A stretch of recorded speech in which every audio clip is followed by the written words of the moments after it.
I want to tell you something today that you may or may not believe, but physicians are not late to YouTube. They're not behind, they're not trying to catch up, and they're not competing in a saturated space. They are right now sitting on one of the most powerful advantages available to any creator on this platform. And unfortunately, almost none of them are using it. So what I want to do in this video is show you exactly what that advantage is, why it matters more now than it did 5 or 10 years ago, and why in many ways this moment is just getting started. Here's the environment you're walking into. Trust in online health information is breaking down, not slowly, but in a very visible way. And now the audience is changing. They're more skeptical, more cautious, and increasingly they're not just looking for information, they're looking for someone they can trust. Now, step into that environment as a physician. You bring a decade or more of training, clinical experience built on hundreds and thousands of real patient encounters, a professional framework that holds you accountable both legally and ethically in a way most creators will never experience or can comprehend, and a credential that still carries enormous weight. So you're entering a trust-starved environment as one of the few people who actually deserves that trust. That's not a small edge, that's structural. Now, layer this on top. YouTube is not just a content platform. It's the second largest search engine in the world. When someone gets a diagnosis, they go to YouTube. When they're prescribed a medication, they go to YouTube. When they're sitting in a parking lot after an appointment trying to understand what happened, they go to YouTube.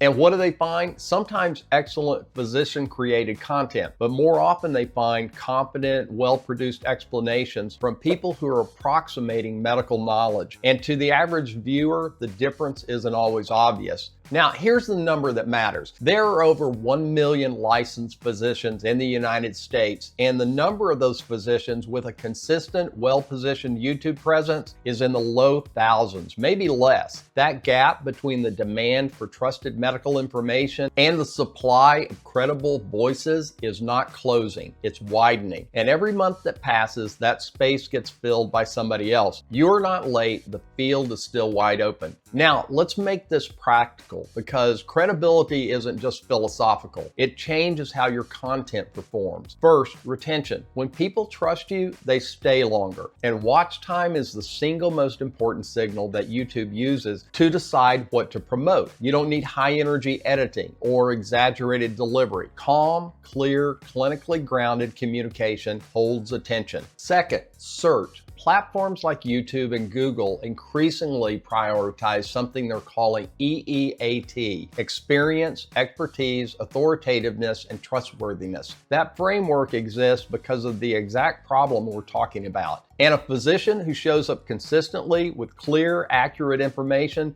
fits that model almost perfectly. Third, conversion.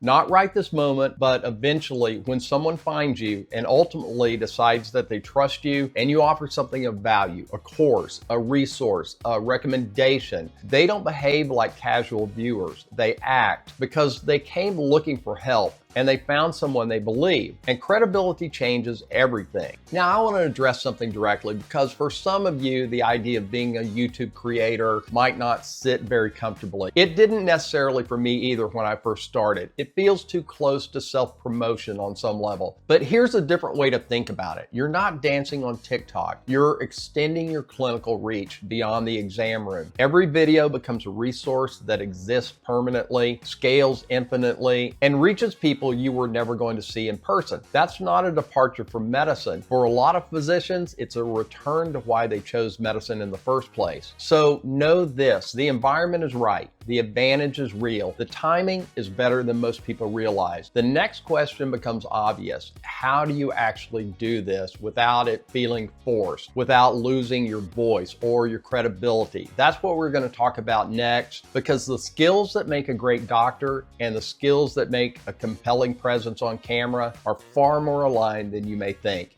And once you see that, this starts to feel more natural. I'll see you in the next one.